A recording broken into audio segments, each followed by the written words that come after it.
Okay.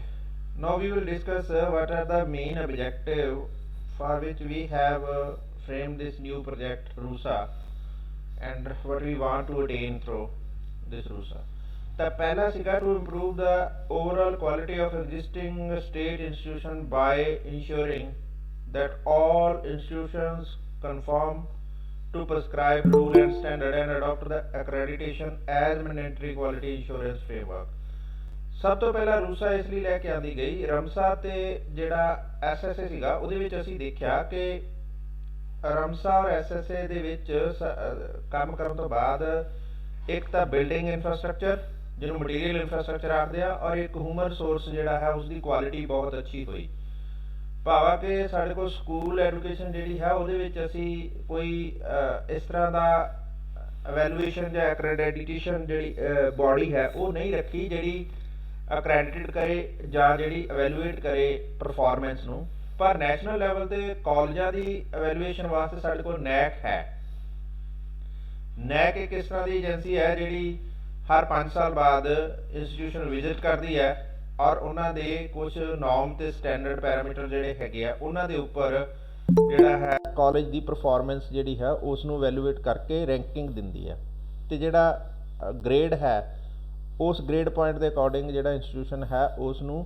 Quality parameter ਦੇ ਉੱਪਰ rank ਕੀਤਾ ਜਾਂਦਾ ਤਾਂ ਇਹ ਕਿਹਾ ਗਿਆ ਕਿ ਅਸੀਂ ਇਹ ਇੰਸ਼ੋਰ ਕਰਨ ਦੀ ਕੋਸ਼ਿਸ਼ ਕਰਾਂਗੇ ਕਿ ਹਰ ਕੋਈ 5 ਸਾਲ ਦੇ ਵਿੱਚ ਆਪਣੇ ਆਪ ਨੂੰ ਅਕ੍ਰੈਡਿਟਡ ਕਰਵਾਏ ਨੈਕ ਤੋਂ ਔਰ ਉਹਦੀ ਅਸੈਸਮੈਂਟ ਕਰੇ ਨੈਕ ਤਾਂ ਕਿ ਉਹ ਜਿਹੜੇ ਮਿਨੀਮਮ ਨੋਰਮਸ ਨੇ ਭਾਵੇਂ ਉਹ ਟੀਚਰ ਕੁਆਲੀਫਿਕੇਸ਼ਨ ਨੂੰ ਲੈ ਕੇ ਨੇ ਜਾਂ ਉਹ ਜਿਹੜਾ ਕਿਸੇ ਤਰ੍ਹਾਂ ਵੀ ਅਸੀਂ ਕਹੀਏ ਕੋਈ ਇਨਫਰਾਸਟ੍ਰਕਚਰਲ ਸਟੈਂਡਰਡਸ ਨੇ ਉਹਨਾਂ ਨੂੰ ਕੰਪਲੀਟਲੀ ਫੁੱਲਫਿਲ ਕਰੇ ਹਰ ਇੰਸਟੀਟਿਊਟ ਇਹ ਅਸੀਂ ਇੰਸ਼ੋਰ ਕਰਨਾ you share the transformation reforms in the state higher education system ਅਸੀਂ ਇਹ ਉੱਥੇ ਸ਼ੁਰੂ ਕਰਨਾ ਚਾਹੁੰਦੇ ਹਾਂ ਸਟੇਟ ਹਾਇਰ ਐਜੂਕੇਸ਼ਨ ਇੰਸਟੀਟਿਊਸ਼ਨ ਨੇ ਜਿਹੜੀਆਂ ਉਹਨਾਂ ਵਿੱਚ ਵੀ ਅਸੀਂ ਰਿਫਾਰਮਸ ਲੈ ਕੇ ਆਉਣਾ ਚਾਹੁੰਦੇ ਹਾਂ by creating a facilitating institutional structure for planning and monitoring ਅਸੀਂ ਕਹਿੰਦੇ ਹਾਂ ਕਿ ਹਰ ਸਟੇਟ ਆਪਣੀ ਇੱਕ ਕਾਉਂਸਲ ਜਿਹੜੀ ਹੈ ਉਹ ਸਟੈਬਲਿਸ਼ ਕਰੇ ਅਸੀਂ ਇੱਕ ਗੱਲ ਕਰ ਰਹੇ ਸੀ ਕਿ ਅਸੀਂ ਇੱਕ ਰੂਸਾ ਕਾਉਂਸਲ ਬਣਾਉਣ ਲਈ ਸਟੇਟਸ ਨੂੰ ਕਵਾਂਗੇ ਕਿ ਆਪਣੀ ਕਾਉਂਸਲ ਬਣਾਉਣ ਜਿਹੜੀ ਉਹਨਾਂ ਨੂੰ ਪਲਾਨਿੰਗ ਕਰਨ ਔਰ ਆਪਣੇ ਅੰਡਰ ਜਿਹੜੀਆਂ ਇੰਸਟੀਟਿਊਟਸ ਨੇ ਉਹਨਾਂ ਨੂੰ ਮੋਨੀਟਰ ਕਰਨ ਦੇ ਲਈ ਸਟੇਟ ਲੈਵਲ ਦੇ ਉੱਪਰ ਇੱਕ ਮੋਨੀਟਰਿੰਗ ਬਾਡੀ ਦੇ ਤੌਰ ਤੇ ਕੰਮ ਕਰੇਗੀ ਔਰ ਅਸੀਂ ਹਰ ਸਟੇਟ ਨੂੰ ਆਟੋਨਮੀ ਦੇਣ ਦੀ ਗੱਲ ਕਰ ਰਹੇ ਹਾਂ ਕਿ ਸਟੇਟ ਸੈਂਟਰ ਨਾਲ ਕੋਈ ਬੰਨ ਨਾ ਜਾਵੇ ਜਿਵੇਂ ਅੱਜ ਤੱਕ ਕੀ ਕਰ ਰਹੇ ਸੀ ਯੂਜੀਸੀ ਜਾਂ ਨੈਕ ਜਿਹੜੀ ਸੀ ਉਹ ਮੋਨੀਟਰ ਕਰ ਰਹੀ ਸੀ ਔਰ ਪੂਰੇ ਸਟੇਟਸ ਜਿਹੜੇ ਸੀ ਉਹ ਉਹਨਾਂ ਦੀਆਂ ਡਾਇਰੈਕਸ਼ਨਸ ਜਾਂ ਉਹਨਾਂ ਦੇ ਕੰਟਰੋਲ ਦੇ ਅੰਡਰ ਸੀਗਾ ਹੁਣ ਅਸੀਂ ਇਹ ਕਹਿ ਦਿੱਤਾ ਗਿਆ ਕਿ ਅਸੀਂ ਥੋੜ੍ਹੀ ਇੱਕ ਫਰੀਡਮ ਦੇ ਰਹੇ ਹਾਂ ਸਟੇਟ ਨੂੰ ਆਪਣੇ ਅਕੋਰਡਿੰਗ ਪਲਾਨਿੰਗ ਦੀ ਔਰ ਮੋਨੀਟਰਿੰਗ ਦੀ ਦੂਸਰੀ ਅਸੀਂ ਗੱਲ ਕਰ ਰਹੇ ਹਾਂ ਕਿ ਸਟੇਟ ਯੂਨੀਵਰਸਿਟੀ ਜਿਹੜੀਆਂ ਨੇ ਅਸੀਂ ਚਾਹੁੰਦੇ ਹਾਂ ਕਿ ਸਟੇਟ ਯੂਨੀਵਰਸਿਟੀ ਆਟੋਨੋਮੀ ਵੱਲ ਜਾਣ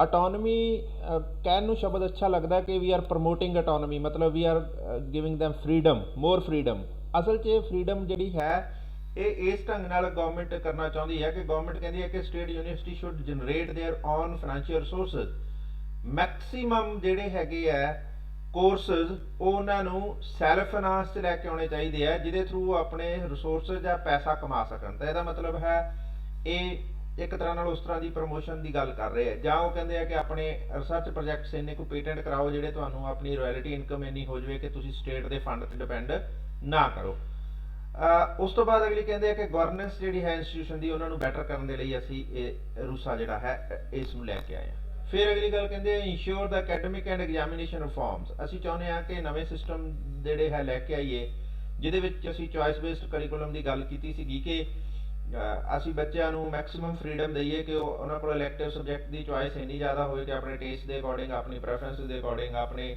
ਇੰਟਰਸਟ ਦੇ ਅਕੋਰਡਿੰਗ ਜਿਹੜੇ ਹੈ ਉਹ ਆਪਟ ਕਰ ਸਕਣ ਔਰ ਐਗਜ਼ਾਮੀਨੇਸ਼ਨ ਸਿਸਟਮ ਜਿਹੜਾ ਹੈ ਅਸੀਂ ਉਸ ਨੂੰ ਵੀ ਫਲੈਕਸੀਬਲ ਬਣਾਈਏ ਤਾਂ ਕਿ ਉਹਦੇ ਵਿੱਚ ਆਬਜੈਕਟਿਵ ਟਾਈਪ ਜਾਂ open book type examination system ਜਿਹੜਾ ਤੁਹਾਡਾ ਅੱਜ ਕੱਲ੍ਹ ਚੱਲ ਰਿਹਾ ਇਸ ਤਰ੍ਹਾਂ ਦਾ ਕੁਝ ਲੈ ਕੇ ਆਉਣ ਦੀ ਗੱਲ ਸੀ ਜਿਹੜਾ ਕਰੋਨਾ ਨੇ ਸਾਡੇ ਕੋਲ ਪੋਸੀਬਲ ਬਣਾ ਹੀ ਦਿੱਤਾ ਔਰ ਇਹ ਮੈਨੂੰ ਲੱਗਦਾ ਹੁਣ ਇਹ ਪਰਮਾਨੈਂਟ ਫੀਚਰ ਵੀ ਬਣ ਜਾ ਰਿਹਾ ਹੈਗਾ ਕਿਉਂਕਿ ਨਵੀਂ ਮੋਦੀ ਦੀ ਪਾਲਿਸੀ ਵੀ ਇਹੀ ਕੁਝ ਕਹਿ ਰਹੀ ਹੈ ਕਿ ਅਸੀਂ ਮੈਕਸਿਮਮ ਫਲੈਕਸੀਬਲ ਔਰ ਜਿਹੜਾ ਹੈ ਰਿਲੈਕਸ ਸਿਸਟਮ ਜਿਹੜਾ ਹੈ ਉਹ ਦੇਣਾ ਜਿਹਦੇ ਵਿੱਚ ਅਸੀਂ ਬੜੇ ਸਾਰੇ ਜਿਹੜੇ check in and check out points ਜਿਹੜੇ ਨੇ ਉਹ ਦੇਵਾਂਗੇ ਫਿਰ ਅਗਲੀ ਗੱਲ ਹੈ ਕਿ to enable the conversion of some of the university into research university at par with the best in the world एक ਡੇ ਡਰੀਮਿੰਗ ਵਾਂਗ ਲੱਗਦਾ ਹੈ ਕਿ ਅਸੀਂ ਯੂਨੀਵਰਸਿਟੀਆਂ ਇਸ ਤਰ੍ਹਾਂ ਦੀਆਂ ਰਿਸਰਚ ਯੂਨੀਵਰਸਿਟੀਆਂ ਹੀ ਬਣਾ ਦਈਏ ਜਿਹੜੀਆਂ ਸਿਰਫ ਰਿਸਰਚ ਹੀ ਕਰਨ ਸਾਇੰਸ ਟੈਕਨੋਲੋਜੀ ਇਨੋਵੇਸ਼ਨ ਔਰ ਸੋਸ਼ਲ ਸਾਇੰਸਿਸ ਦੇ ਵਿੱਚ, ਜਿਹੜੀਆਂ ਕਿ ਵਰਲਡ ਲੈਵਲ ਦੀ ਰਿਸਰਚ ਹੋਵੇ। ਹਾਲੇ ਤੱਕ ਸਾਡੇ ਕੋਲ ਵਰਲਡ ਲੈਵਲ ਦੀ ਇੰਸਟੀਟਿਊਟ ਕੋਈ ਨਹੀਂ ਹੈ, ਪਰ ਅਸੀਂ ਵਰਲਡ ਲੈਵਲ ਦੀ ਰਿਸਰਚ ਕਰਨ ਦੀ ਗੱਲ ਲੈ ਕੇ ਚੱਲੇ ਹਾਂ।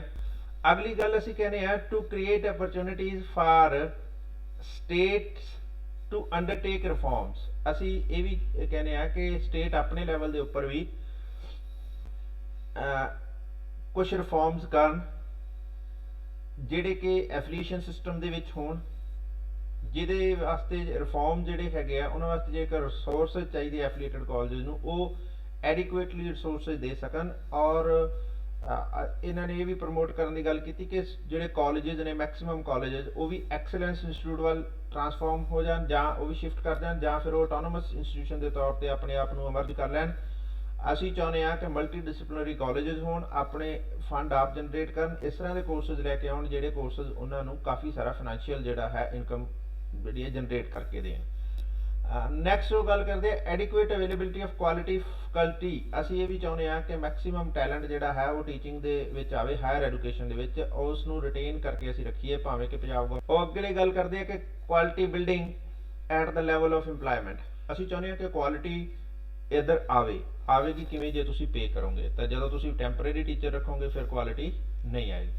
ਅਗਲੀ ਗੱਲ ਹੈ to create and enable atmosphere in the higher education institution to devote themselves to research and innovations।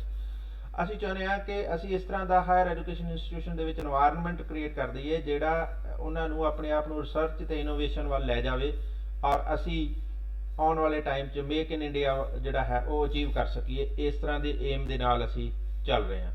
ਫਿਰ ਅਗਲੀ ਗੱਲ ਉਹ ਕਹਿੰਦੇ ਆ to expand the institution basis by creating additional capacity in existing institution and establishing new institution in order to achieve the gross enrollment target।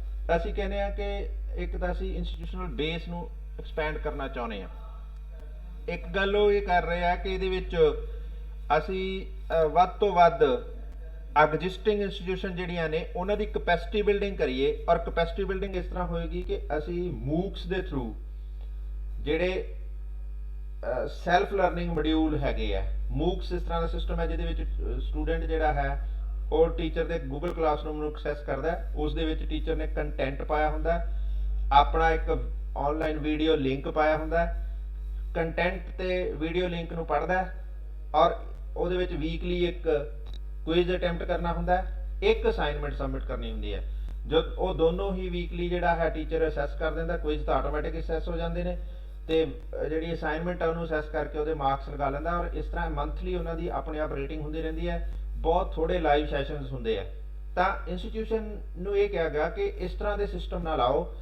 ਹੁਣ ਮੇਰੇ ਇੱਕ cousin, ਦੂਸਰਾ ਜਿਹੜਾ ਗਵਰਨਮੈਂਟ ਨੇ ਰੂਸਾ ਦੇ ਵਿੱਚ ਕਿਹਾ, ਉਹਨਾਂ ਨੇ ਕਿਹਾ ਅਸੀਂ ਹਰ ਡਿਸਟ੍ਰਿਕਟ ਦੇ ਵਿੱਚ ਜਿਹੜੇ ਹੈ ਇੱਕ ਗਵਰਨਮੈਂਟ ਇੰਸਟੀਟਿਊਟ ਕਾਲਜਸ ਲੈ ਕੇ ਆਉਣਾ ਚਾਹੁੰਦੇ ਆ, ਇੱਕ ਹਿਊਮੈਨਿਟੀਜ਼ ਦਾ, ਇੱਕ ਸਾਇੰਸਸ ਦਾ, ਇੱਕ ਮੈਡੀਕਲ ਦਾ, ਇੱਕ ਇੰਜੀਨੀਅਰਿੰਗ ਦਾ। ਅਸੀਂ ਕਾਲਜਸ ਜਿਹੜੇ ਨੇ ਉਹ ਲੈ ਕੇ ਆਉਣੇ ਚਾਹੁੰਦੇ ਆ। ਔਰ ਫਿਰ ਅਸੀਂ ਕਿਹਾ ਵੀ ਜਿਹੜੇ ਏਮਸ ਨੇ ਉਹ ਵੀ ਅਸੀਂ ਹਰ ਡਿਸਟ੍ਰਿਕਟ ਤੇ ਜਿਹੜਾ ਹੈ ਇੱਕ ਖੜਾ ਕਰਨਾ ਚਾਹੁੰਦੇ ਆ। ਔਰ ਅਸੀਂ ਸੈਂਟਰਲ ਯੂਨੀਵਰਸਿਟੀ ਦੀ ਗੱਲ ਵੀ ਕੀਤੀ ਕਿ ਹਰ ਸਟੇਟ ਦੇ ਵਿੱਚ ਅਸੀਂ ਇੱਕ ਜਿਹੜੀ ਹੈ ਮੈਕਸਿਮਮ ਮਿਨੀਮਮ ਇੱਕ ਯੂਨੀਵਰਸਿਟੀ ਤਾਂ ਅਸੀਂ ਜ਼ਰੂਰ ਜਿਹੜੀ ਹੈ ਸਟੇਟ ਦੀ ਦਈਏ। ਫਿਰ ਅਗਲੀ ਗੱਲ ਇਹਦੇ ਵਿੱਚ ਕੀਤੀ ਗਈ ਹੈ ਕਿ to correct the regional imbalance to in access to higher education. ਅਸੀਂ ਇਹ ਵੀ ਕੋਸ਼ਿਸ਼ ਕਰੀਏ ਕਿ ਜਿਹੜਾ ਰੂਰਲ ਬੈਲਟ ਦੇ ਵਿੱਚ ਬਹੁਤ ਘੱਟ ਇੰਸਟੀਟਿਊਸ਼ਨ ਨੇ, ਅਸੀਂ ਭਾਰਤ ਦੇ ਵਿੱਚ ਵੀ ਇੰਸਟੀਟਿਊਸ਼ਨ ਖੜੀਆਂ ਕਰੀਏ ਤਾਂ ਕਿ ਉਹ ਲੋਕ ਵੀ ਹਾਇਰ ਕੁਆਲਿਟੀ ਐਜੂਕੇਸ਼ਨ ਵੱਲ ਆ ਸਕਣ।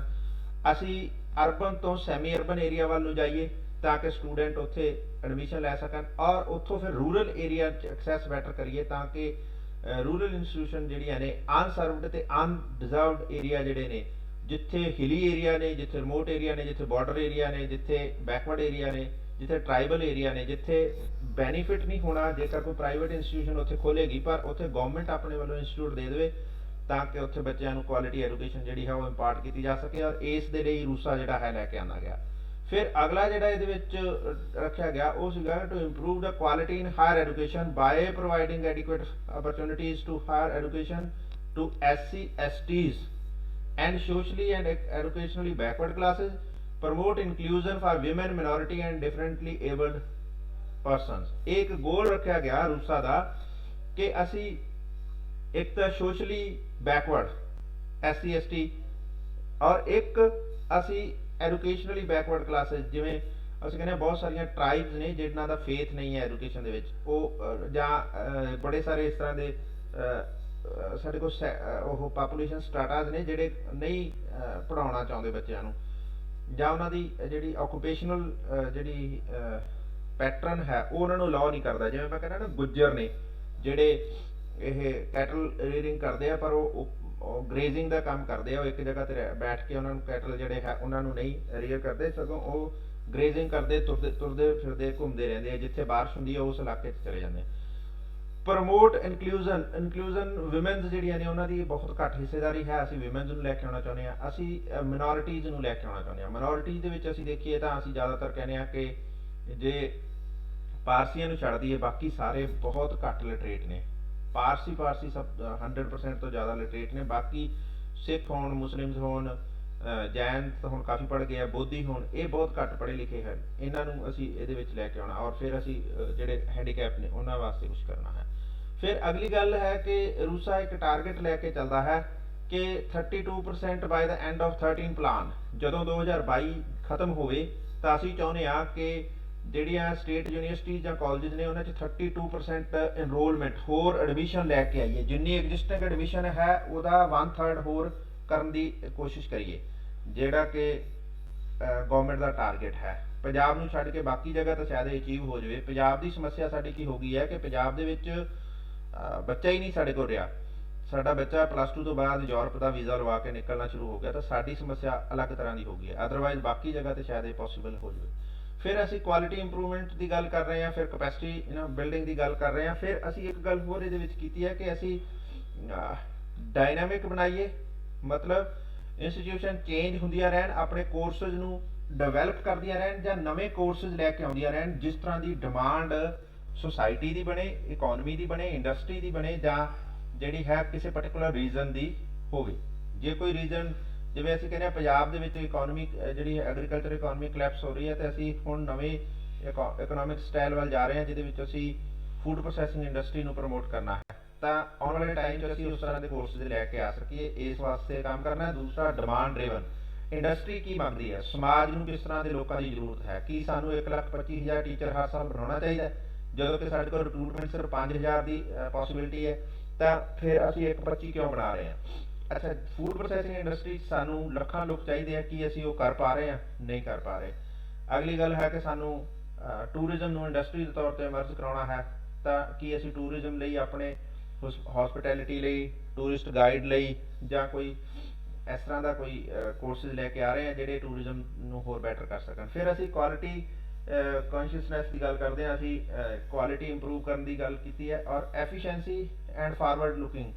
ਇੱਕ ਇਹ ਹੈ ਕਿ ਅਸੀਂ ਕਾਸਟ ਘੱਟ ਕਰੀਏ। ਐਫੀਸ਼ੀਐਂਸੀ ਇਹ ਕਹਿੰਦੀ ਹੈ ਕਿ ਐਜੂਕੇਸ਼ਨ ਇੰਸਟੀਟਿਊਸ਼ਨ ਦੀ ਕਾਸਟ ਬਹੁਤ ਵੱਧ ਰਹੀ ਹੈ, ਤਾਂ ਇਹਦਾ ਮਤਲਬ ਹੈ ਅਸੀਂ ਮੂਕ ਦੇ ਥਰੂ ਸਟੂਡੈਂਟ ਜ਼ਿਆਦਾ ਐਨਰੋਲ ਕਰਕੇ ਆਪਣੀ ਜਿਹੜੀ ਹੈ ਐਫੀਸ਼ੀਐਂਸੀ ਨੂੰ ਇੰਪਰੂਵ ਕਰੀਏ, ਔਰ ਅਸੀਂ ਆਉਣ ਵਾਲੇ ਟਾਈਮ 'ਚ ਨਿਊ ਡਿਜ਼ਾਈਨਸ ਦੇ ਉੱਪਰ ਕੰਮ ਕਰੀਏ ਤਾਂ ਕਿ ਐਜੂਕੇਸ਼ਨ ਜਿਹੜੀ ਹੈ ਮੈਕਸਿਮਮ ਲੋਕਾਂ ਤੱਕ ਪਹੁੰਚ ਸਕੇ। ਫਿਰ ਹੈ ਇਕਨੋਮਿਕ ਐਂਡ ਟੈਕਨੋਲੋਜੀ ਡਿਵੈਲਪਮੈਂਟ ਜਿਹੜੀਆਂ ਨੇ ਉਹਨਾਂ ਨੂੰ ਰਿਸਪੌਂਸ ਦੇਣ ਦੀ ਗੱਲ ਇਹਦੇ ਵਿੱਚ ਆ ਰਹੀ ਹੈ। ਜੋ ਇਕਨੋਮਿਕ ਚੇਂਜਸ ਆਉਣਗੀਆਂ ਆਉਣ ਵਾਲੇ ਟਾਈਮ 'ਚ, ਪੰਜਾਬ ਇੱਕ ਫੂਡ ਇੰਡਸਟਰੀ ਦੇ ਤੌਰ 'ਤੇ ਡਿਵੈਲਪ ਹੋਏਗਾ, ਤਾਂ ਸਾਨੂੰ ਉਸ ਲਈ ਆਪਣੇ ਐਜੂਕੇਸ਼ਨ ਪੈਟਰਨਸ ਨੂੰ ਚੇਂਜ ਕਰਨਾ ਹੈ, ਔਰ ਫੂਡ ਪ੍ਰੋਸੈਸਿੰਗ ਇੰਡਸਟਰੀ ਆਏਗੀ ਤਾਂ ਸਾਡੀ ਟੈਕਨੋਲੋਜੀ ਚੇਂਜ ਹੋਏਗੀ, ਜਾਂ ਅਸੀਂ ਇੱਕ ਐਕਸਪੋਰਟ ਹੱਬ ਦੇ ਤੌਰ 'ਤੇ ਡਿਵੈਲਪ ਹੋਵਾਂਗੇ ਤਾਂ ਸਾਡੀ ਟਰਾਂਸਪੋਰਟ ਇੰਡਸਟਰੀ ਆਏਗੀ, ਜਾਂ ਫਿਰ ਅਸੀਂ ਜੇਕਰ ਇੱਕ ਟੂਰਿਜ਼ਮ ਇੰਡਸਟਰੀ ਦੇ ਤੌਰ 'ਤੇ ਡਿਵੈਲਪ ਹੋਏ ਤਾਂ ਸਾਡੇ ਕੋਲ ਟੂਰਿਜ਼ਮ ਦਾ ਜਿਹੜਾ ਹੈ ਨਵਾਂ ਇੱਕ ਏਰੀਆ ਖੁੱਲ੍ਹੇਗਾ, ਤਾਂ ਉਹਨਾਂ ਵਾਸਤੇ ਸਾਨੂੰ ਨਵੀਆਂ ਡਿਵੈਲਪਮੈਂਟਸ ਕਰਨੀਆਂ ਨੇ, ਉਸ ਲਈ ਸਾਨੂੰ ਕੋਰਸਿਸ ਲੈ ਕੇ ਆਉਣ ਦੀ ਗੱਲ ਹੋਏਗੀ। ਫਿਰ ਰੂਸਾ ਨੇ ਇੱਕ ਕਿਹਾ ਕਿ ਅਕ੍ਰੈਡੀਟੇਸ਼ਨ ਜਿਹੜੀ ਹੈ ਉਹ ਮੈਂਡੇਟਰੀ ਕਰ ਰਹੇ ਆ। ਅਕ੍ਰੈਡੀਟੇਸ਼ਨ ਦਾ ਮਤਲਬ ਹੈ ਕਿ ਜਿਹੜੀ ਨੈਸ਼ਨਲ ਅਕ੍ਰੈਡੀਟੇਸ਼ਨ ਐਂਡ ਅਸੈਸਮੈਂਟ ਕਾਉਂਸਲ ਹੈ, NAAC, ਉਹ ਹਰ 5 ਸਾਲਾਂ ਵਿੱਚ ਤੁਹਾਡੇ ਇੰਸਟੀਟਿਊਸ਼ਨ ਨੂੰ ਆ ਕੇ ਇੱਕ ਵਾਰ ਵੈਲੂਏਟ ਕਰੇਗੀ ਔਰ ਗ੍ਰੇਡ ਦੇਗੀ, ਔਰ ਜਿਹੜਾ ਵੀ C ਗ੍ਰੇਡ ਤੋਂ ਥੱਲੇ ਦਾ ਇੰਸਟੀਟਿਊਟ ਹੋਏਗਾ ਉਹਨੂੰ ਬੰਦ ਕਰ ਦਿੱਤਾ ਜਾਏਗਾ। ਇਹਦਾ ਮਤਲਬ ਹੈ ਤੁਹਾਨੂੰ ਆਪਣੇ ਸਰਵਾਈਵਲ ਲਈ ਆਪਣੇ ਇਨਫਰਾਸਟ੍ਰਕਚਰ ਨੂੰ B ਦੇ ਵਿੱਚ ਰੱਖਣਾ ਹੋਏਗਾ। ਉਹਦੇ ਵਿੱਚ ਪਹਿਲੀ ਗੱਲ ਹੋਏਗੀ ਕਿ ਸਾਰੇ ਕੁਆਲੀਫਾਈਡ ਟੀਚਰ ਰੱਖਣੇ ਹੋਣਗੇ। ਦੂਸਰੀ ਗੱਲ ਹੋਏਗੀ ਕਿ ਜਿਹੜੇ ਤੁਹਾਡੇ ਕਲਾਸਰੂਮ ਨੇ ਉਹ 100% ਟੈਕਨੋਲੋਜੀ ਇਨੇਬਲ ਸਮਾਰਟ ਕਲਾਸਰੂਮ ਹੋਣੇ ਚਾਹੀਦੇ ਆ।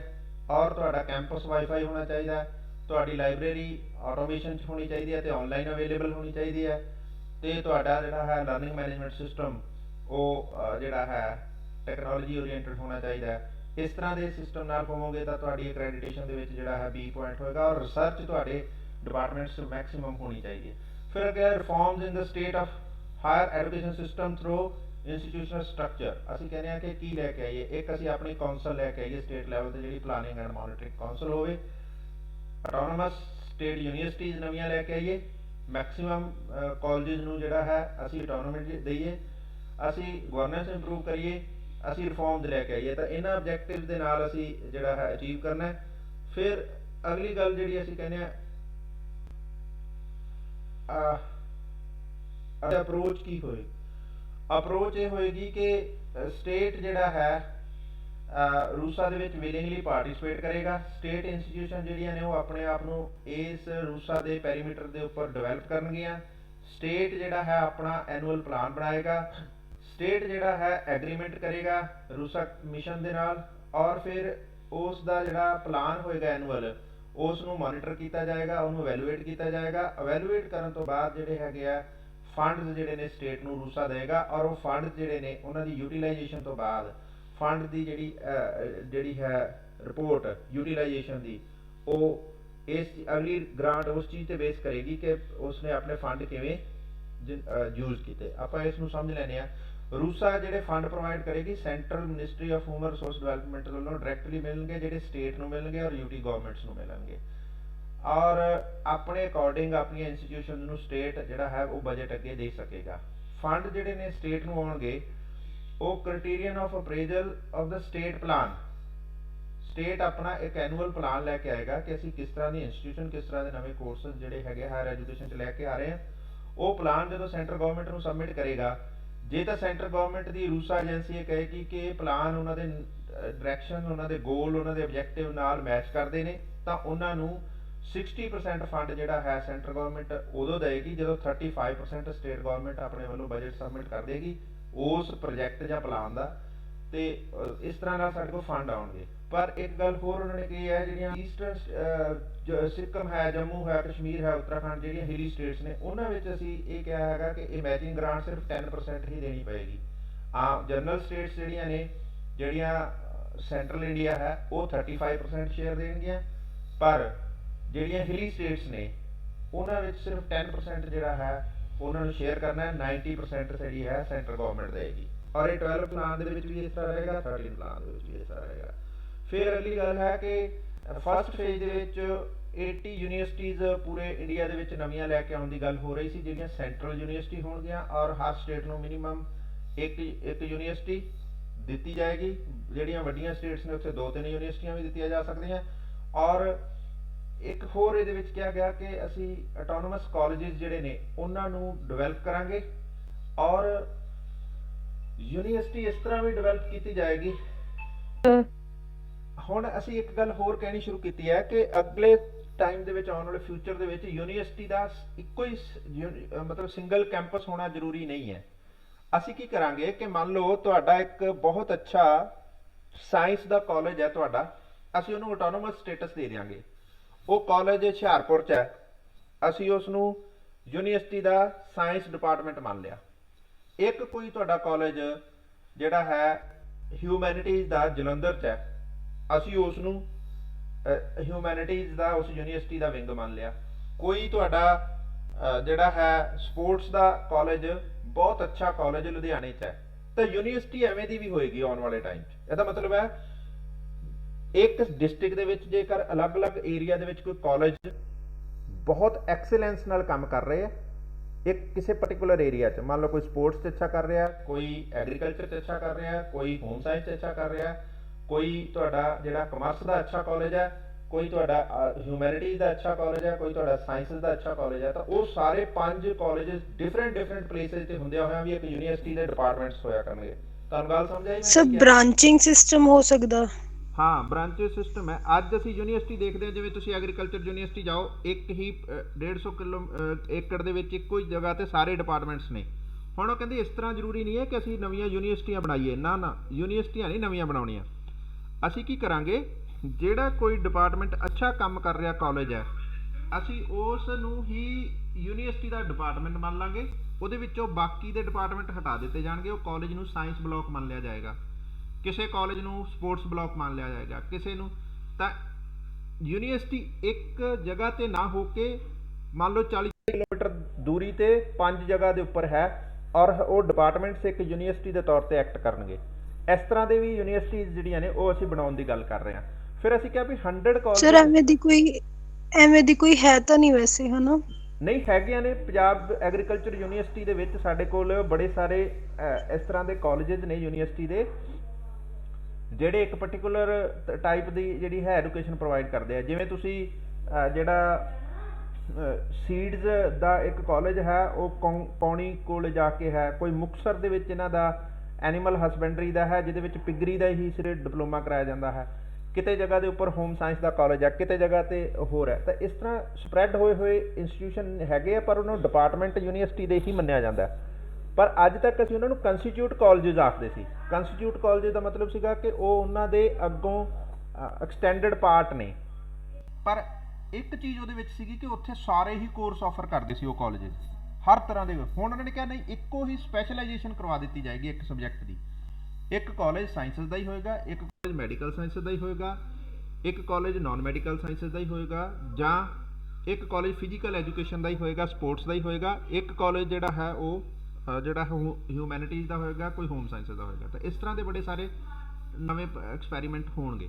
ਫਿਰ ਅਗਲੀ ਗੱਲ ਉਹ ਕਹਿੰਦੇ ਆ ਕਿ 100 ਨਿਊ ਕਾਲਜਸ ਲੈ ਕੇ ਆਵਾਂਗੇ, ਔਰ ਜਿਹੜੇ ਐਗਜ਼ਿਸਟਿੰਗ ਕਾਲਜ ਨੇ ਉਹਨਾਂ ਵਿੱਚੋਂ 54 ਕਾਲਜਸ ਨੂੰ ਅਸੀਂ ਮਾਡਲ ਡਿਗਰੀ ਕਾਲਜ ਜਾਂ ਐਕਸਲੈਂਟ ਕਾਲਜ ਜਾਂ ਮੈਰੀਟੋਰੀਅਸ, ਜਿਵੇਂ ਆਪਾਂ ਸਕੂਲ ਦੀ ਗੱਲ ਕੀਤੀ ਸੀ ਰੂਸਾ 'ਚ, ਉਸੇ ਤਰ੍ਹਾਂ ਹੀ ਇੱਥੇ ਕਹਿ ਰਹੇ ਮੈਰੀਟੋਰੀਅਸ ਕਾਲਜ ਲੈ ਕੇ ਬਣਾਵਾਂਗੇ। ਮਾਡਲ ਕਾਲਜ ਉੱਥੇ ਵੀ ਮਾਡਲ ਸਕੂਲ ਦੀ ਸੀਗੀ ਨਾ ਗੱਲ ਕਰਦੇ ਸੀ, ਉਹ ਸਿਮਿਲਰ ਪੈਟਰਨ ਦੇ ਉੱਪਰ ਇੱਥੇ ਵੀ ਕਰਨ ਦੀ ਗੱਲ ਹੈ। ਫਿਰ ਉਹ ਕਹਿੰਦੇ ਆ ਕਿ 150 ਯੂਨੀਵਰਸਿਟੀ ਤੇ 3500 ਜਿਹੜੇ ਕਾਲਜ ਨੇ, 3500 ਕਾਲਜ ਨੇ, ਉਹਨਾਂ ਨੂੰ ਅਸੀਂ ਇਨਫਰਾਸਟ੍ਰਕਚਰ ਬੈਟਰ ਕਰਨ ਦੇ ਲਈ ਕ੍ਰਿਟੀਕਲ ਇੰਸਟੀਟਿਊਸ਼ਨਲ ਡਿਵੈਲਪਮੈਂਟ ਪਲਾਨ ਦੇ ਅੰਡਰ ਗ੍ਰਾਂਟਸ ਜਿਹੜੀਆਂ ਨੇ ਉਹ ਦੇਵਾਂਗੇ, ਤਾਂ ਕਿ ਉਹ ਆਪਣੀਆਂ ਲਾਇਬ੍ਰੇਰੀ ਬੈਟਰ ਕਰ ਸਕਣ, ਆਪਣੀਆਂ ਲੈਬੋਰਟਰੀ ਬੈਟਰ ਕਰ ਸਕਣ। ਮੈਂ ਤੁਹਾਨੂੰ ਪਿੱਛੇ ਗੱਲ ਕੀਤੀ ਸੀਗੀ ਕਿ ਇੱਕ ਐਸਡੀ ਕਾਲਜ 32 ਸੈਕਟਰ 'ਚ ਮੇਰੇ ਇੱਕ ਦੋਸਤ ਨੇ, ਉਹਨਾਂ ਨੇ ਆਪਣੀ ਲਾਇਬ੍ਰੇਰੀ ਲਈ 12-15 ਕਰੋੜ ਰੁਪਈਆ ਲੈ ਰਿਹਾ ਇਸ ਪਲਾਨ ਦੇ ਅੰਡਰ। ਠੀਕ ਹੈ।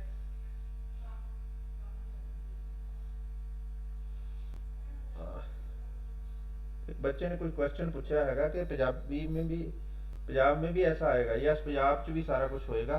ਸਾਡੇ ਕੋਲ ਹਰ ਜਗ੍ਹਾ ਦੇ ਉੱਪਰ ਇਹ ਐਕਸਪੈਰੀਮੈਂਟ ਰੂਸਾ ਦੇ ਵਿੱਚ ਹੋਣ ਵਾਲੇ ਆ।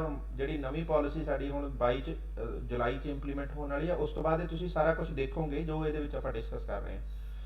ਫਿਰ ਉਹਨਾਂ ਨੇ ਇੱਕ ਗੱਲ ਕੀਤੀ ਹੈ ਕਿ ਐਡੀਸ਼ਨਲ 5000 ਫੈਕਲਟੀ ਪੋਜੀਸ਼ਨਸ ਕ੍ਰੀਏਟ ਕੀਤੀਆਂ ਜਾਣਗੀਆਂ। ਅਸੀਂ 5000 ਪ੍ਰੋਫੈਸਰ ਅਪਾਇੰਟ ਕਰਾਂਗੇ ਅਲੱਗ-ਅਲੱਗ ਸੈਂਟਰ ਔਰ ਸਟੇਟ ਯੂਨੀਵਰਸਿਟੀ ਦੇ ਵਿੱਚ 13th ਪਲਾਨ ਦੇ ਵਿੱਚ, ਜਿਹਨੂੰ ਅਸੀਂ ਕਹਿੰਦੇ ਹਾਂ ਕਿ 2022 'ਚ ਤੋਂ 22 'ਚ ਤਾਂ ਨਹੀਂ, ਇਹ 27 'ਚ ਖਤਮ ਹੋਣ ਵਾਲਾ ਪਲਾਨ ਹੈ, ਕਿਉਂਕਿ 13 ਸਾਲਾਂ ਦਾ ਮੋਦੀ ਜੀ ਨੇ ਪਲਾਨਿੰਗ ਕਰ ਲਈ, ਹੁਣ 5 ਸਾਲ ਦੀ ਨਹੀਂ ਰਹੀ ਹੈ। ਤੁਹਾਨੂੰ ਪਹਿਲਾਂ ਵੀ ਗੱਲ ਸ਼ਾਇਦ ਕੀਤੀ ਹੈ ਮੈਂ ਕਿਤੇ। ਫਿਰ ਅਸੀਂ ਇਹਦੇ ਕੰਪੋਨੈਂਟਸ ਦੀ ਗੱਲ ਕਰਦੇ ਹਾਂ। ਇਹ ਮਤਲਬ ਇਹਨਾਂ 'ਚੋਂ ਮੇਨ ਚੀਜ਼ਾਂ ਨਿਕਲ ਕੇ ਕੀ ਆ ਰਹੀਆਂ। ਇੱਕ ਤਾਂ ਕਾਲਜਿਸ ਕਲਸਟਰ ਯੂਨੀਵਰਸਿਟੀ ਦੀ ਗੱਲ ਕਰ ਰਹੇ ਆ, ਜਿਹੜਾ ਆਪਾਂ ਕਿਹਾ ਅਲੱਗ-ਅਲੱਗ ਜਗ੍ਹਾ ਦੇ ਉੱਪਰ ਕਾਲਜਿਸ ਹੋਣਗੇ, ਉਹ ਮਿਲ ਕੇ ਇੱਕ ਯੂਨੀਵਰਸਿਟੀ ਬਣੇਗਾ। ਫਿਰ ਉਹ ਕਹਿੰਦੇ ਆ ਕਿ ਗ੍ਰਾਂਟ ਦੇਵਾਂਗੇ। ਫਿਰ ਉਹ ਕਹਿੰਦੇ ਆ ਮਾਡਲ ਕਾਲਜ ਲੈ ਕੇ ਆ ਰਹੇ ਹਾਂ। ਫਿਰ ਉਹ ਕਹਿੰਦੇ ਐਗਜ਼ਿਸਟਿੰਗ ਡਿਗਰੀ ਕਾਲਜਾਂ ਨੂੰ ਮਾਡਲ ਕਾਲਜ ਡਿਵੈਲਪ ਕਰਾਂਗੇ। ਫਿਰ ਉਹ ਕਹਿੰਦੇ ਆਟੋਨੋਮਸ ਇੰਸਟੀਟਿਊਸ਼ਨ ਬਣਾਵਾਂਗੇ। ਇਸ ਤਰ੍ਹਾਂ ਦੇ ਖਾਸ ਕੰਪੋਨੈਂਟਸ ਦੇ ਨਾਲ ਇਹ ਆ ਰਿਹਾ ਹੈਗਾ।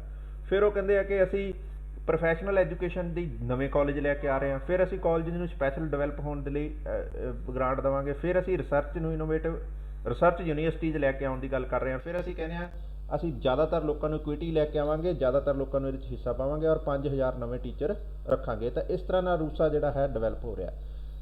ਫਿਰ ਅਗਲੀ ਗੱਲ ਜਿਹੜੀ ਇਹਦੇ ਵਿੱਚ ਹੋ ਰਹੀ ਹੈ ਕਿ ਅਸੀਂ ਵੋਕੇਸ਼ਨਲਾਈਜ਼ ਕਰਾਂਗੇ ਹਾਇਰ ਐਜੂਕੇਸ਼ਨ ਨੂੰ। ਵੋਕੇਸ਼ਨਲਾਈਜ਼ ਕਰਨ ਦਾ ਮਤਲਬ ਹੈ ਅਸੀਂ ਜ਼ਿਆਦਾਤਰ ਕੋਰਸ ਜਿਹੜੇ ਨੇ ਉਹ ਸਕਿੱਲ ਡਿਵੈਲਪਮੈਂਟ ਜਾਂ ਇੰਡਸਟਰੀ ਡਿਮਾਂਡ ਦੇ ਨਾਲ ਜੋੜਾਂਗੇ। ਫਿਰ ਅਸੀਂ ਇੱਕ ਗੱਲ ਇਹਦੇ ਵਿੱਚ ਕਹਿ ਰਹੇ ਹਾਂ ਕਿ ਇਸ ਤਰ੍ਹਾਂ ਦੀਆਂ ਇੱਕ ਐਜੂਕੇਸ਼ਨਲ ਐਡਮਿਨਿਸਟ੍ਰੇਟਰ ਡਿਵੈਲਪ ਕਰਨ ਦੇ ਵਾਸਤੇ ਅਸੀਂ ਲੀਡਰ ਡਿਵੈਲਪਮੈਂਟ ਪ੍ਰੋਗਰਾਮ ਜਾਂ ਕੋਰਸ ਸ਼ੁਰੂ ਕਰਾਂਗੇ।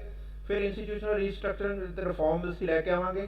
ਫਿਰ ਅਸੀਂ ਕਪੈਸਿਟੀ ਬਿਲਡਿੰਗ ਦਾ ਕੰਮ ਕਰਾਂਗੇ, ਜਿਹਦੇ ਵਿੱਚ ਅਸੀਂ ਕਿਹਾ ਕਿ ਆਪਣੇ ਇੰਸਟੀਟਿਊਸ਼ਨ ਤੇ ਆਪਣੇ ਜਿਹੜੇ ਸਟੇਟ ਹੈਗੇ ਆ ਉਹ ਆਪਣੇ ਲੈਵਲ ਦੇ ਉੱਪਰ ਪਲਾਨਿੰਗ ਕਰ ਸਕਣ। ਇਸ ਤਰ੍ਹਾਂ ਦਾ ਉਹਨਾਂ ਨੂੰ ਅਸੀਂ ਕਾਉਂਸਲ ਡਿਵੈਲਪ ਕਰਕੇ ਦੇਵਾਂਗੇ, ਔਰ ਹਰ ਕਾਲਜ ਦੇ ਵਿੱਚ ਇੱਕ ਪਲਾਨਿੰਗ ਡਿਪਾਰਟਮੈਂਟ ਹੋਏਗਾ।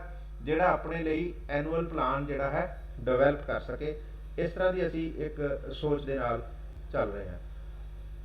ਫਿਰ ਉਹ ਗੱਲ ਕਰ ਰਹੇ ਆ ਕਿ ਅਸੀਂ ਜਿਹੜਾ ਸਟੇਟ ਲੈਵਲ ਦੇ ਉੱਪਰ ਕੰਮ ਕਰਨ ਦੀ ਗੱਲ, ਕੀ ਫੀਚਰਸ ਦੇ ਵਿੱਚ ਉਹਨਾਂ ਨੇ ਕਿਹਾ ਹੈਗਾ ਕਿ ਅਸੀਂ ਪਰਫਾਰਮੈਂਸ ਬੇਸਡ ਫੰਡਿੰਗ ਕਰਾਂਗੇ ਤੇ ਨੋਰਮ ਬੇਸਡ ਫੰਡਿੰਗ ਕਰਾਂਗੇ। ਉਹ ਕਹਿੰਦੇ ਆ ਕਿ ਜਿਹੜਾ ਐਕੈਡਮਿਕ ਐਡਮਿਨਿਸਟ੍ਰੇਟਿਵ ਔਰ ਗਵਰਨੈਂਸ ਰਿਫਾਰਮ ਕਰੇਗਾ ਅਸੀਂ ਉਸ ਨੂੰ ਹੀ ਗ੍ਰਾਂਟ ਦੇਵਾਂਗੇ, ਇੱਕ ਗੱਲ।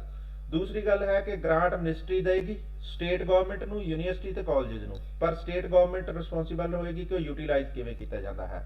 ਹਰ ਸਟੇਟ ਆਪਣਾ ਹਾਇਰ ਐਜੂਕੇਸ਼ਨ ਪਲਾਨ ਸਬਮਿਟ ਕਰੇਗਾ ਔਰ ਉਸ ਪਲਾਨ ਦੇ ਵਿੱਚ ਜਿਹੜੇ 3 ਮੇਜਰ ਈਜ਼ ਨੇ, ਇਕੁਇਟੀ, ਐਕਸੈਸ ਐਂਡ ਐਕਸਲੈਂਸ, ਇਹਨੂੰ ਧਿਆਨ 'ਚ ਰੱਖ ਕੇ ਕਿ ਕੀ ਸਟੇਟ ਨੇ ਦੇਖਿਆ ਕਿ ਸਾਰੇ ਸਮਾਜ ਦੇ ਵਰਗਾਂ ਨੂੰ ਐਜੂਕੇਸ਼ਨ ਮਿਲੇ, ਸਾਰੇ ਏਰੀਆ 'ਚ ਐਜੂਕੇਸ਼ਨ, ਹਾਇਰ ਐਜੂਕੇਸ਼ਨ ਪੋਸੀਬਲ ਹੋ ਪਾਵੇ ਔਰ ਕੁਆਲਿਟੀ ਐਜੂਕੇਸ਼ਨ ਦਿੱਤੀ ਜਾ ਸਕੇ। ਜੇ ਉਹਦੇ ਲਈ ਕੋਈ ਪਲਾਨ 'ਚ ਨਵੀਆਂ ਡਿਵੈਲਪਮੈਂਟ ਕੀਤੀਆਂ ਜਾਣਗੀਆਂ ਤਾਂ ਹੀ ਅਸੀਂ ਉਹਨਾਂ ਨੂੰ ਗ੍ਰਾਂਟ ਦੇਵਾਂਗੇ।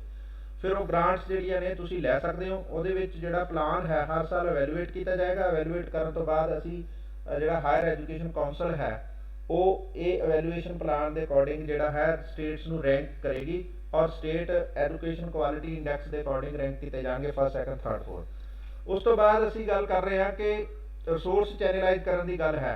ਸਟੇਟ ਬਜਟ ਦੇ ਵਿੱਚੋਂ ਵੀ ਅਸੀਂ ਰਿਸੋਰਸ ਜਿਹੜਾ ਹੈ ਹਾਇਰ ਐਜੂਕੇਸ਼ਨ ਚਲਾਉਣ ਦੀ ਗੱਲ ਕਰਾਂਗੇ। ਮਾਡਲ ਡਿਗਰੀ ਕਾਲਜ ਅਸੀਂ ਲੈ ਕੇ ਆਉਣ ਦੀ ਗੱਲ ਕੀਤੀ ਹੈ, ਜਿਹਦੇ ਵਿੱਚ ਅਸੀਂ ਕਿਹਾ ਪੋਲੀਟੈਕਨੀਕਲ ਕਾਲਜਸ ਨੂੰ ਜ਼ਿਆਦਾ ਪ੍ਰਮੋਟ ਕੀਤਾ ਜਾਏਗਾ ਤਾਂ ਕਿ ਅਸੀਂ ਸਕਿੱਲ ਜਾਂ ਵੋਕੇਸ਼ਨਲ ਕੋਰਸਿਸ ਜਿਹੜੇ ਨੇ ਉਹ ਆਫਰ ਕਰ ਸਕੀਏ। ਫਿਰ ਇੱਕ ਗੱਲ ਇਹਦੇ ਵਿੱਚ ਕਰਦੇ ਆ ਉਹ ਕਿ ਜਿਹੜੀਆਂ ਨਾਰਥ ਈਸਟਰਨ ਸਟੇਟਸ ਨੇ, ਜੰਮੂ ਕਸ਼ਮੀਰ ਜਿਹੜੀਆਂ ਹਿਲੀ ਸਟੇਟਸ ਨੇ, ਉਹਨਾਂ ਵਿੱਚ ਅਸੀਂ ਜਿਹੜਾ ਹੈ 10% ਤੇ 90% ਦਾ ਸੈਂਟਰ ਗਵਰਨਮੈਂਟ ਦੇਗੀ, 10% ਸਟੇਟ ਨੂੰ ਦੇਣਾ ਹੈ। ਜਿਹੜੀਆਂ ਮਿਡਲ ਕੰਟਰੀ ਸਟੇਟਸ ਨੇ ਜਾਂ ਜਿਹੜਾ ਮਿਡਲ ਇੰਡੀਆ ਹੈ ਉਹਦੇ ਵਿੱਚ ਅਸੀਂ, ਸੈਂਟਰਲ ਇੰਡੀਆ ਦੇ ਵਿੱਚ ਅਸੀਂ 65-35 ਦਾ ਰੇਸ਼ੋ ਰੱਖਾਂਗੇ ਔਰ ਜਿਹੜਾ 13th ਪਲਾਨ ਤੋਂ ਬਾਅਦ 2027 ਤੋਂ ਬਾਅਦ ਇਹ 50-50% ਤੇ ਨਾਰਮਲ ਜਿਹੜਾ ਹੈ ਅੱਗੇ ਫੰਡਿੰਗ ਹੁੰਦੀ ਰਹੇਗੀ। ਔਰ ਇਹਦੇ ਵਿੱਚ ਇਨੋਵੇਸ਼ਨ ਜਿਹੜਾ ਹੈ ਉਹਦੇ ਵਿੱਚ 50% ਸਟੇਟ ਸੀਲਿੰਗ ਦੇ ਨਾਲ ਅਸੀਂ ਆਵਾਂਗੇ, ਜਿਹਦੇ ਵਿੱਚ ਅਸੀਂ ਕਿਹਾ ਹੈ ਪ੍ਰਾਈਵੇਟ ਸੈਕਟਰ ਵੀ ਸਾਡੇ ਨਾਲ ਪਾਰਟਨਰਸ਼ਿਪ ਕਰ ਸਕਦਾ ਹੈ। ਜੇ ਪ੍ਰਾਈਵੇਟ ਸੈਕਟਰ ਵੀ ਆਵੇ ਤਾਂ ਸਟੇਟ ਤੇ ਸੈਂਟਰ ਗਵਰਨਮੈਂਟ ਨੂੰ 50% ਜਿਹੜਾ ਹੈ ਬੈਨੀਫਿਟ ਦੇਵੇਗੀ। ਫਿਰ ਅਗਲੀ ਗੱਲ ਉਹ ਕਹਿੰਦੇ ਆ ਕਿ ਪ੍ਰਿੰਸੀਪਲ ਇਹ ਰੱਖਣਾ ਪਏਗਾ ਕਿ ਪਰਫਾਰਮੈਂਸ ਦੇ ਨਾਲ ਹੀ ਗ੍ਰਾਂਟ ਮਿਲੇਗੀ। ਇਨਸੈਂਟੀਵਾਈਜ਼ ਕੀਤਾ ਜਾਏਗਾ, ਜੇ ਤੁਸੀਂ ਬੈਟਰ ਕੰਮ ਕਰ ਰਹੇ ਹੋਵੋਗੇ ਜ਼ਿਆਦਾ ਵੀ ਮਿਲ ਸਕਦੀ ਹੈ, ਜੇ ਤੁਸੀਂ ਘਟੀਆ ਕੰਮ ਕਰੋਗੇ ਤੁਹਾਡੀ ਕੱਟ ਵੀ ਲੱਗ ਸਕਦਾ ਗ੍ਰਾਂਟ ਦੇ ਉੱਪਰ। ਫਿਰ ਅਗਲੀ ਗੱਲ ਉਹ ਕਹਿੰਦੇ ਆ ਕਿ ਡਿਸੀਜਨ ਮੇਕਿੰਗ ਨੂੰ ਏਪੋਲੀਟੀਕਲ ਕੀਤਾ ਜਾਏਗਾ, ਕੋਈ ਪੋਲੀਟੀਕਲ ਇੰਟਰਫੇਰੈਂਸ ਨਹੀਂ ਰੱਖੀ ਜਾਏਗੀ। ਡਿਸੀਜਨ ਜਿਹੜੇ ਨੇ ਉਹ ਐਕਸਲੈਂਸ ਦੇਖ ਕੇ ਲਏ ਜਾਣਗੇ। ਗਵਰਨੈਂਸ ਜਿਹੜੀ ਹੈ ਉਸ ਦੇ ਬੇਸਡ ਰਿਪੋਰਟ ਜਿਹੜੀ ਹੈ ਡਿਸਕਲੋਜ਼ਰ ਰਿਪੋਰਟ ਤੁਹਾਨੂੰ ਸਬਮਿਟ ਕਰਨੀ ਪਏਗੀ। ਇੰਸਟੀਟਿਊਸ਼ਨ ਨੂੰ ਮੈਕਸਿਮਮ ਆਟੋਨੋਮੀ ਵੱਲ ਜਾਣ ਲਈ ਕਹਾਂਗੇ ਕਿ ਤੁਸੀਂ ਆਪਣੇ ਫੰਡ ਆਪ ਜਨਰੇਟ ਕਰੋ, ਇਸ ਤਰ੍ਹਾਂ ਦੇ ਕੋਰਸਿਸ ਲੈ ਕੇ ਆਓ ਜਿਹੜੇ ਤੁਹਾਨੂੰ ਆਪ ਫਾਈਨਾਂਸ ਜਨਰੇਟ ਕਰਨ 'ਚ ਹੈਲਪ ਕਰਨ। ਫਿਰ ਉਹ ਕਹਿੰਦੇ ਆ ਕਿ ਇਕੁਇਟੀ ਇੰਸ਼ੋਰ ਕਰਨੀ ਹੈ ਕਿ ਸਮਾਜ ਦਾ ਕੋਈ ਸਟਾਰਟਾ ਪੜ੍ਹਨ ਤੋਂ ਰਹਿ ਨਾ ਜਾਵੇ। ਲਾਸਟ 'ਤੇ ਉਹ ਕਹਿੰਦੇ ਆ ਕਿ ਮੇਜਰ ਫੋਕਸ ਇਹ ਰਹੇਗਾ ਕਿ ਮੈਕਸਿਮਮ ਯੂਨੀਵਰਸਿਟੀਆਂ ਆਪਣੇ ਆਪ ਨੂੰ ਰਿਸਰਚ ਯੂਨੀਵਰਸਿਟੀਆਂ ਦੇ ਤੌਰ 'ਤੇ ਡਿਵੈਲਪ ਕਰਨ ਔਰ ਪੜ੍ਹਾਈ ਦਾ ਕੰਮ ਕਾਲਜਸ ਕਰਨ, ਯੂਨੀਵਰਸਿਟੀਆਂ ਸਿਰਫ ਰਿਸਰਚ ਕਰਨ। ਜਿਵੇਂ ਯੂਰਪ 'ਚ ਹੈ ਰਿਸਰਚ ਯੂਨੀਵਰਸਿਟੀਆਂ 'ਚ ਹੁੰਦੀ ਹੈ ਔਰ ਐਜੂਕੇਸ਼ਨ ਦਾ ਕੰਮ ਜਿਹੜਾ ਹੈ ਉਹ ਕਾਲਜਸ ਕਰਦੇ ਆ। ਤਾਂ ਇੱਕ ਤਰ੍ਹਾਂ ਨਾਲ ਉਹ ਇਹ ਕਹਿਣ ਦੀ ਕੋਸ਼ਿਸ਼ ਕਰ ਰਿਹਾ ਵੀ ਗ੍ਰੈਜੂਏਸ਼ਨ ਦੇ ਜਿੰਨੇ ਕੋਰਸਿਸ ਨੇ ਉਹ ਕਾਲਜਾਂ ਨੂੰ ਦੇ ਦਿੱਤੇ ਜਾਣ, ਯੂਨੀਵਰਸਿਟੀਆਂ ਸਿਰਫ ਪੋਸਟ ਗ੍ਰੈਜੂਏਟ ਦਾ ਕੰਮ ਕਰਨ, ਪੜ੍ਹਾਉਣ ਦਾ ਔਰ ਨਾਲ ਨਾਲ ਰਿਸਰਚ ਕਰਵਾਉਣ, ਤੇ ਮੇਜਰ ਫੋਕਸ ਹੀ ਰਿਸਰਚ ਤੇ ਹੋਣਾ ਚਾਹੀਦਾ। ਕੁਆਲਿਟੀ ਐਜੂਕੇਸ਼ਨ ਦੀ ਗੱਲ ਹੋ ਰਹੀ ਹੈ। ਇਸ ਤਰ੍ਹਾਂ ਨਾਲ ਸਾਡਾ ਜਿਹੜਾ ਹੈ ਰੂਸਾ ਦਾ ਇਹ ਪਲਾਨ ਅਸੀਂ ਇਹ ਡਿਸਕਸ ਕੀਤਾ। ਇਸ ਨੂੰ ਡਿਟੇਲ 'ਚ ਤੁਸੀਂ ਇੱਕ ਵਾਰ ਦੇਖ ਲਿਓ। ਮੈਨੂੰ ਲੱਗਦਾ ਜਿੰਨਾ ਕੁ ਮੈਨੂੰ ਆਉਂਦਾ ਸੀ ਮੈਂ ਤੁਹਾਨੂੰ ਐਕਸਪਲੇਨ ਕਰ ਦਿੱਤਾ। ਕੋਈ ਕੁਐਸਚਨ ਹੈ ਤਾਂ ਪੁੱਛ ਸਕਦੇ ਹੋ।